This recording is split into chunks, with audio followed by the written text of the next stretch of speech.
WonderMan Season 2 was cancelled by Disney, and that's so unfortunate, because Season 1 of WonderMan was one of the best reliefs from Marvel television in a long time.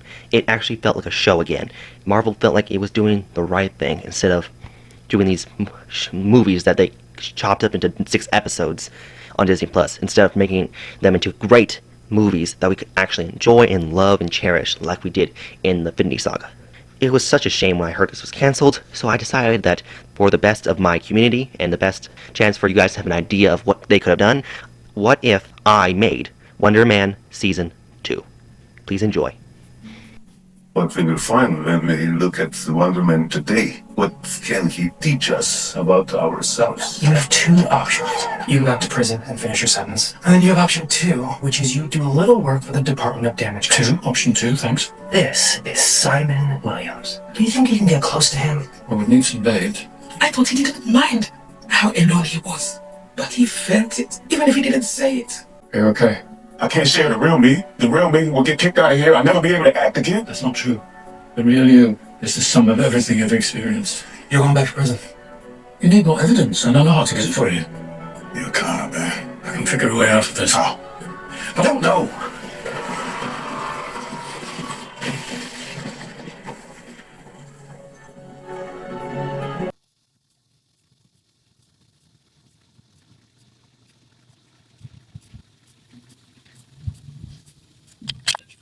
Episode 1. Mutants increase in the population after Secret Wars. After Secret Wars, we will see that the mutants, the Fantastic Four, and the Avengers are now living in the same universe. And because of this, mutants are increasing in the population, causing problems.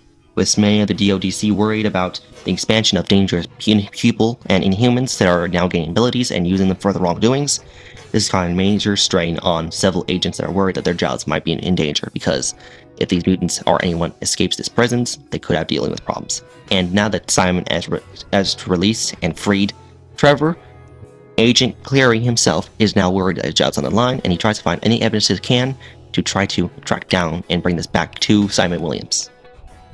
Simon and Trevor get into this huge argument at a gas station. They argue about whether or not Trevor should be free or not. Simon says that he has a greater purpose, and if Trevor just accepts it, it might actually inspire the next generation in a way that he has never seen before. Trevor is still skeptical, gets his snacks, but he is eventually attacked by these guys that find out that there's someone, that he's a wanted man, and they want to get the reward. But Simon stops these men, and eventually they drive off into the sunset, both realizing that Simon has gained more powers than ever, and they actually might have more luck on their side than they actually realize. And the entire ending shot of them is pretty much a shot based off of old Western movies. The DODC finds little proof about Simon, but they do realize that there is a slight image, a slight face of a smile of Simon. Clary eventually decides to threaten and decides to call up Simon's parents, or his mom. We fade out. And in episode 2, we find out that Simon is taking Trevor across the states east, and he will not tell Trevor where they're going. Trevor keeps persisting that this must be a place that needs important, some place they can use to escape, but he's wondering why can't they just go, they can't go out of country. They go to famous landmarks that were used for filming, including Psycho, Bus Stop, and Everything Must Go. And they talk about films. As they talk about them, they wonder whether or not famous characters and their transitions deserve to go to the next step. Do they deserve redemption? Do these evil men and these people deserve redemption after some horrible things? Simon tells Trevor that he's not beyond redemption, but Trevor is still worried. He listens to his friend. And this is the difference between Season 1 and Season 2. Season 1 was Trevor supporting Simon. Season 2 is Simon supporting Trevor. And Trevor can use his talents for something greater than himself. That maybe, just maybe, that maybe Trevor isn't useless after all. Simon's mom and brother are both worried about it. Simon's brother Eric is completely shocked and devastated hearing the news and the letter that Simon left for them. Eric's frustrated, as well as wondering what he's going to do and what his plan is.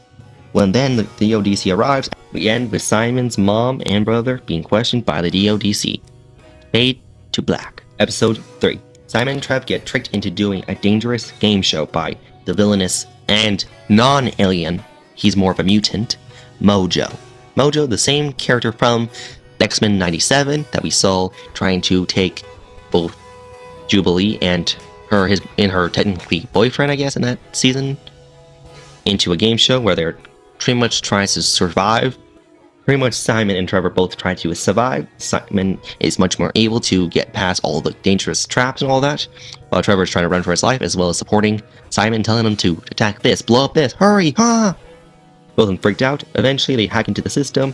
They both are able to escape by breaking the entire controls, and they blast out of there, destroying Mojo's set, and Mojo declares to them that he will get his revenge. Now, the difference between this Mojo and the Mojo from 97 is that this Mojo is actually a mutant. He's not an alien like in the shows or the comics.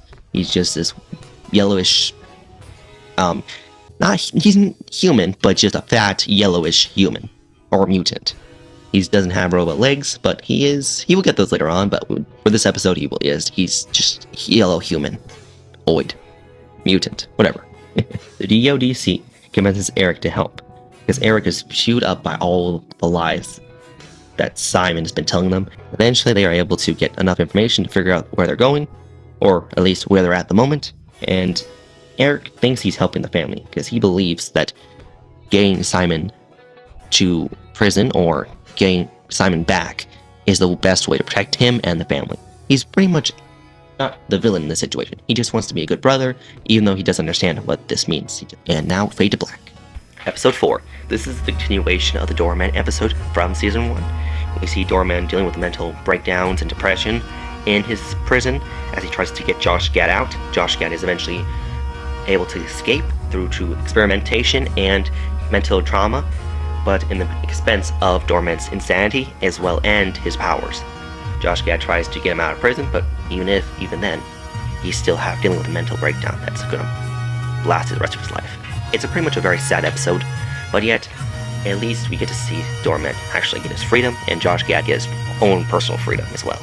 So, it's a win-lose situation for both of them. Episodes 5 through 7 are pretty much a simple, every episode something this will happen, and then the DO will come back from Simon to DODC, and so forth and so forth. One of the main points of these couple episodes will be that the DODC sends bounty hunters, including Paladin, who tries and fails to capture Simon and Trevor. They eventually have this long car chase, but eventually Paladin crashes, and eventually Simon and Trevor escape. Mojo himself sends more troops, as well as himself, to get Simon and Trevor.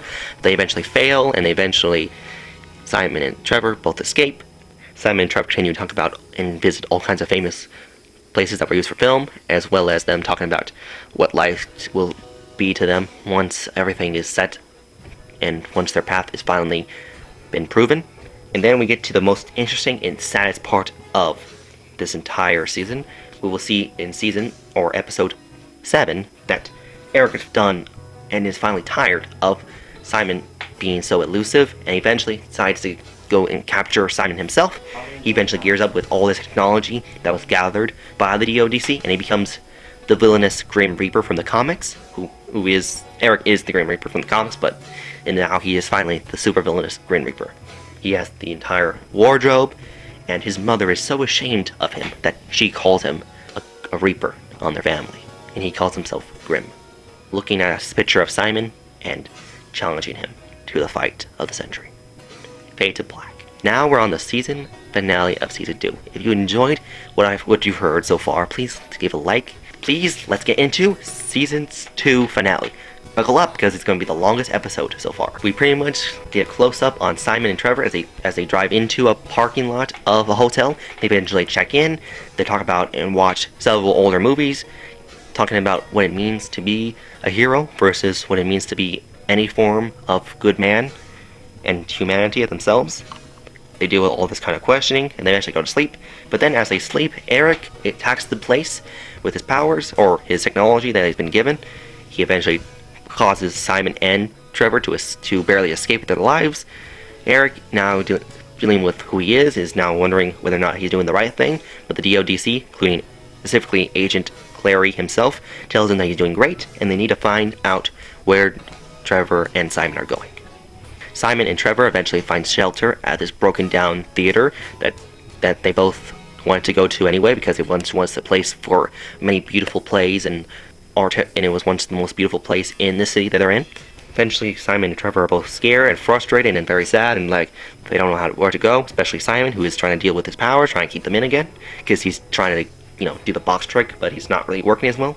As Simon deals with all this mental stuff in his head, now that knowing that his brother Eric has betrayed him, Trevor decides to come up with a plan, and he tells Simon that whatever they do, they must be well suited for this role, because this is going to take a lot of acting, some hard acting, and if they pull it off, they might be able to survive as well as get off scot-free. The plan is a two-parter plan. Simon goes to one place while Trevor sits in the theater. They both send invitations to Mojo as well as the DODC to come and get them. Trevor distracts the DODC, specifically Agent Clary. And eventually, after a long conversation about freedom and whatnot, and movies, which Clary does not understand at all, Mojo attacks the place, trying to blow it up. Trevor escapes barely, and they are both, and as well as the whole building explodes. Clary thinks that Trevor died, and then Mojo gets captured by the DODC. Because of Mojo's capture, Clary has less reason to capture Trevor, because now that he actually has actual evil mutants, he has less reason to capture just a human.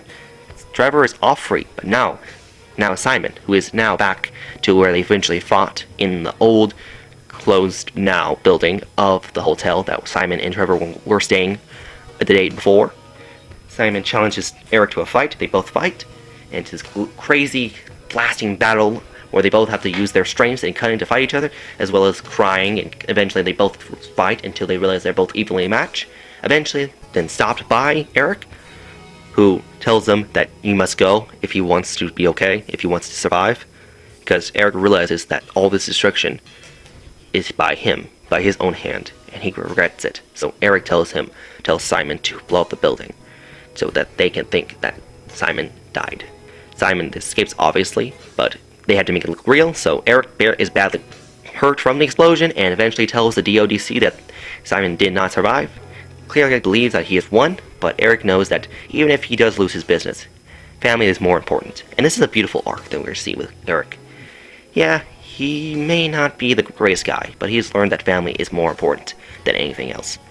And now that these two brothers have finally rekindled everything, and Eric sees what Simon has become, and it's good, Simon and Trevor go off into the sunset. Before the credits roll, we see them going up to a mansion. Now, this is the climax of the entire show, the location they were about to go to. They're in New York City, but a little further outside of it. They go to a mansion, and the mansion is where Simon learned to control his powers. And if you haven't guessed where they've been going this entire season, they've been going to the X Mansion. Yes, Simon has learned to control his powers that we saw in the beginning of the finale of Season 1 from the X-Men. The X-Men has taught Simon how to use their powers. And now Simon took Trevor himself to the school. Not to just hide, but to be a teacher. Charles Xavier has thought this was a great idea, and now Trevor is now free to teach these young people, these young mutants, how to act. And this is a greater calling for Trevor. This is what this season's been going up to. Trevor's greater purpose is not just to act, but to teach this next generation how to act. I believe that Trevor deserves to be something greater, and I think teaching this generation that is scared of who they are to not be ashamed of themselves, but also be able to hide from all those people who want to hunt them down is such a beautiful calling, especially since he's going to teach these X-Men how to be normal, or how to blend in, because they need to learn all these things if they want to save the world sometimes. And I think this is a beautiful, beautiful story ending, especially for Trevor. Now, Simon will go up into an elevator, where we will see them. Of course, Simon calls Trevor, seeing how he's doing. They both say farewell, as well as Simon is introduced to the Avengers. So yes, I'm assuming, or I am going to make the ending where Simon goes up to the Avengers, while Trevor goes to work for the X-Men. This is a beautiful, beautiful ending for both of them. They both go help different teams, as well as helping people for the greater good. It's just a beautiful ending, because I feel like, yeah, we may get season 3, maybe. I could probably write one, but I thought, what would be better to have these show characters in actual movies maybe sometime. We could see Wonder Man join the Avengers. We could just say they joined him somehow. They could explain that in the movie somehow. I don't know how they would do it, but they could. And Trevor could just help be a new teacher in the X-Men school. He already knows about the X-Men's genes and stuff, and because of Simon Williams, so it makes sense that he would help these young mutants. So, this is season 2 for you. What do you think? Do you think I did a good job in writing this season? Do you believe that I did a horrible job? Do you question what I did? Do you actually enjoy what I did? Let me know in the comments below what you thought of this entire season 2. And please subscribe and give a like if you like this video, and subscribe so I can know that more people want to watch my stuff, and it helps me because I'm trying to get to 500 subscribers by the end of December. So please subscribe to watch more videos like this, and I'll see you next time. Have a wonderful day. Jesus bless. Bye.